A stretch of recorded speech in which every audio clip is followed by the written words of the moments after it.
Hello everyone, thank you so much for joining me today. For today's video, I'm going to review Ford's Q1 2023 earnings report. We have a lot to go through, so let's just get started right away. Here is their opening deck. Ford delivering Ford Plus Q1 2023 earnings, and this is the all-electric Ford Explorer, which was just unveiled and will start delivering in Europe later this year. I'm going to give you a quick high-level summary, and then I'm going to get into some of the juicy details that I've uncovered. I primarily cover the EV sector, and so some of the things that happen here with Ford from an EV perspective is super strange, and I want to get you caught up. But overall, as a business, Ford did publish decent results. They're up 20% on revenue, up to $41.5 billion, up 45% on EBIT, earnings before interest and taxes, $3.4 billion, up on the margin for EBIT, 8.1%, up on free cash flow, 0.7 billion, and up on EPS, which is earnings per share, by 63 cents.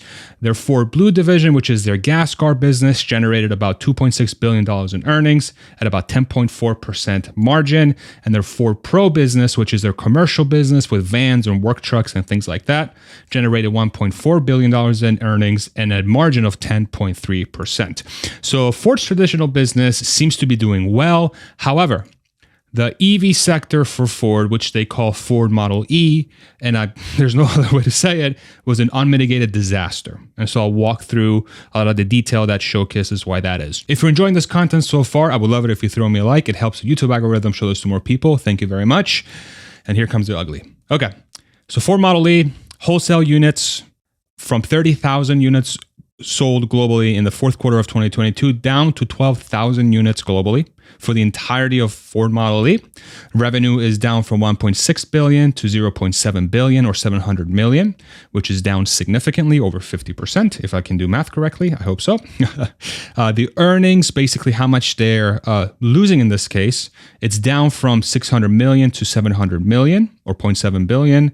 And the EBIT margin percentage, which is basically how much money they make as a percentage of how much they sell, the revenue, it's down from negative 40% margin to negative 102% margin.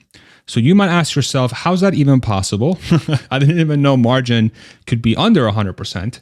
And that's because these two cars, the Ford Lightning, F-150 Lightning and the Ford Mustang Mach-E, currently at the levels that Ford had in the first quarter of 2023, the cost of making those cars is more than double than how much Ford sells their cars for on average. The average selling price for a Ford in the first quarter of 2023 is $58,000, but it costs them on average over $116,000 to produce them.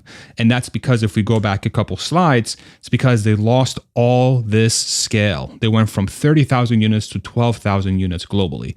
And so they still have the factories and the manpower, but they have not as many cars rolling through those lines. So obviously it's going to cost them a lot more to produce those cars. Ford loses more on an EV than what it charges. And that starts with Q1 of 2023. It's going to be very interesting to see if that will continue for the rest of the year. I have my eyes peeled on this thing big time. The EV sales are down 60% Q1 versus Q4. So if we look at the fourth quarter versus the first quarter, that 30,000 for the quarter versus 12, that's the 60% drop. Now, it's important to put in context that the reason why this happened, Ford cites scheduled factory shutdowns and the F-150 Lightning fire. They had a battery fire at one of their facilities and they decided to shut down the line to make sure it wasn't something that was bigger, which is obviously the right call, as a root cause effort. So basically, the fire for F-150 and a scheduled shutdown for the Mach-E is what they're claiming as a slowdown for their sales in the first quarter. However, it's very important to highlight this, and this is something that CarEdge has provided, not a sponsor, but we work together for me to kind of get some data behind the scenes on dealership lots across the United States. Based on the data that CarEdge has, the Mustang Mach-E, the days on hand at dealerships, so basically how many days of supply dealerships have in the US, for the Mach-E is 123 days, which means that if Ford didn't send any more Mach-E's to dealers, it would take those dealers 123 days to clear their lots. And their dealers are trying to be around 60 days. So it's more than double what's considered healthy inventory at dealerships. So when they restart those lines, where are those Mustang Mach-E's going to go? Right? So even though they may have just sold 12,000, once they open it back up, seems like the dealership lots are full. So I'm curious to see what happens there. As a sort of proxy for you to understand sort of the size of the EV business for Ford versus the biggest player in the world, which is Tesla, Ford in the first quarter sold about 12,000 EVs globally. In the first quarter of 2023, Tesla sold 423,000 EVs globally in the first quarter of 2023. And if I can do my math correctly, this is less than 3% of the size of Tesla. So that's how much Ford sells. They're about 3% the size of Tesla from the perspective of electric vehicles. Now, on the point of Ford ramping up the EV production and it not having any room, given that there's 123 days of supply at the dealerships, there was an announcement this morning that Ford is cutting prices of the Mustang Mach-E after Tesla moves. Tesla has had a lot of price decreases this year. This was broken by Reuters this morning by up to $4,000. So this could help Ford clear the lots so that they have room to put their Mach-E's on dealership lots starting this quarter so they can ship more than 12,000 units in a quarter. Now, there are other data sets that I want to show you, and there were also some remarks on the quarterly call that Ford had earlier today. I listened to the whole thing, and I just want to highlight a few points that I think really speak to what Ford's planning to do from an EV perspective. Real quick, if you do want to support the channel, I have a coupon for Athletic Greens in the description. It's a supplement I use every single morning. You get free travel packs and free vitamin D if you decide to use my coupon code. Thank you so much. Everybody's promoting this. I've been using it for a long time, and I'm sure those guys have as well. Truly a great product. Seriously. Thank you so much for your support. So one of the things that is happening with Ford from a cash flow perspective, which is basically how much cash their business generates, is that ever since Q2 2022 started, they had about $3.6 billion of free cash flow that the business was adding. So they were adding about $3.6 billion to the bottom line. However, since the second quarter of 2022, it was flat in the third quarter, then down in Q4, and then down dramatically in the first quarter of 2023, down to $0.7 billion of free cash flow. They claimed an increase year over year because they had a loss. They had lost cash in the first quarter of the previous year, but sequentially speaking from Q2, you can see that their ability to make cash has gone down dramatically. And one of the challenging things about Ford losing cash flow is that their best-selling product and the product that really brings them the most money, the Ford F-150, again from CarEdge, the days on hand at dealerships in the United States is 87 days. And this is for the pickup truck segment, which is the best-selling segment in the United States. It's almost 50% higher than what's considered healthy inventory at dealerships, which points to people are not buying pickup trucks nearly as much, probably because they're very, very expensive. And so what is Ford going to be able to do from a cash flow perspective if its best-selling product is full everywhere and they have nowhere to put it? It's going to be very interesting to track that as well for the rest of the year. Where is Ford going to put its most profitable vehicle? This should impact free cash flow unless they're able to lower costs, right? So in this case, Ford will have to lower prices on the F-150, which could potentially also lower profitability and also lower their ability to generate cash, which has already declined from the second quarter of 2022.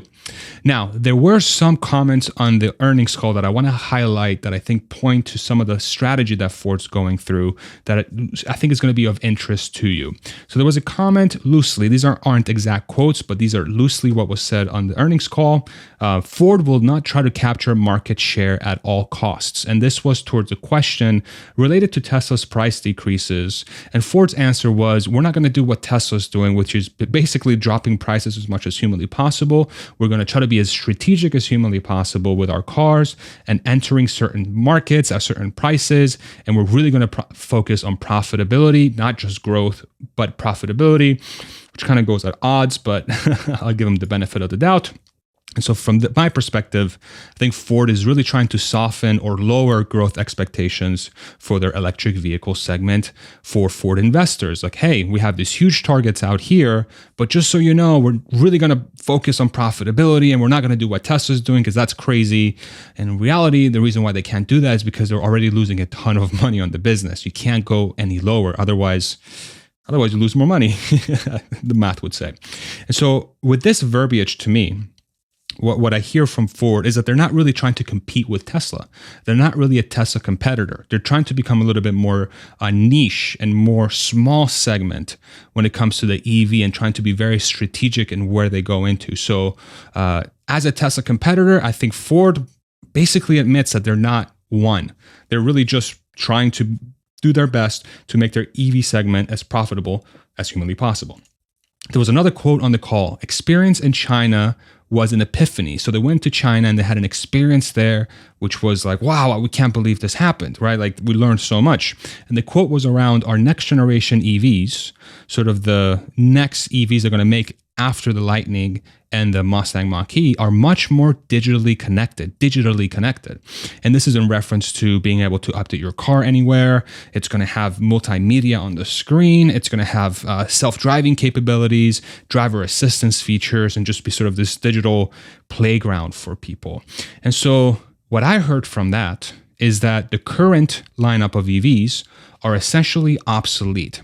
And the reason why I say this is if you compare it to, say, people like BYD in China or Tesla in the States and globally, these are brands that already offer most, if not all, of what Ford just talked about here. And Ford only offers a fraction of that with its current lineup. So they're essentially telling the investor base, in my opinion, that, hey, we got better things coming. We just had an epiphany in China. We're going to make better EVs. But that also implies that the current EVs are not up to snuff to where the market is now. So again, this is another point that says, hey, not really a Tesla competitor, not really a BYD competitor. And Ford seems like they have to go back to the drawing board to be able to compete in this segments. And the sales this quarter or in the first quarter of 2023 might be the reason why. Now, I want to leave you with this. There was a lot of discussion around legacy automakers being able to basically crush a company like Tesla or BYD or any sort of new EV entrants. That, hey, once the legacy automakers decide they want to make an EV, they're just going to destroy any new players. They have the scale, they have the know-how. It's just a drivetrain change. I hope this slide from Ford's presentation kind of paints a different picture. I'm of the thought process that legacy automakers are going to have way more trouble transitioning to EVs because they're not experts at it. And if they were experts at it, I don't think we would have expected them to lose 40% margin and 102% margin in the first quarter. If they really were experts, they should have been able to make money from the get-go. But this is not the case. Legacy auto will crush Tesla when they get into EVs is something that I've heard many times, many times. But I think we're really starting to get another data point and increasingly more sort of things that are happening in the car market that points that this isn't the case. It's not that easy. They're not going to be able to really generate the profits that they need to generate. So if this is something you've been hearing or you've been sort of on the balance on deciding if this is the case or not, this might be another data point that sort of sways your opinion one way or the other, but always do your own diligence. I'm just a data point on the internet. So here's what I'm going to look for next from Ford. There's what I'm going to look to next. There's really two big things. Number one, will Ford be able to clear pickup truck inventory at dealers so they're able to sell their most profitable product for the rest of the year and generate cash and generate profits to be able to subsidize their very money-losing EV business? And will Ford be able to dramatically increase its EV production in Q2 so that they're actually showing some sort of growth in that segment? If they're not able to do that, they're not going to be able to generate the scale needed to create EVs profitably. And if they can't create them profitably, investors will probably ask them to either change management so they can, or potentially shut it down. But this may take years. But we need to start seeing Ford hitting those ambitious targets of 2 million by 2026. And the first quarter of 2023 is definitely not the route they want to go. But there's a lot of time to hopefully change course. I really want to hear what you think on Ford's earnings, how you're thinking about legacy automakers and their EV business. I think I've sort of painted a picture of how I'm thinking about it, but I really want to hear from you. I make videos like these all the time discussing the auto market, the EV market, and really exploring and really deep diving what's going on in the automotive segment, not just in the US and globally. It's a fascinating transition that we're going through. And if you want to see more videos like that, feel free to subscribe and hit the like if you enjoyed the content. And lastly, if you do want to support the channel, you can buy one of these shirts on my merch store. I have a link for that in the description below. And what do you know? I'm wearing a shirt right from the store as well. I didn't even realize I was because they're so comfortable. Plug your store. Thank you so much for watching. I hope this video was informative and helpful, and we'll see you on the next one. Take it easy, everybody. Bye-bye.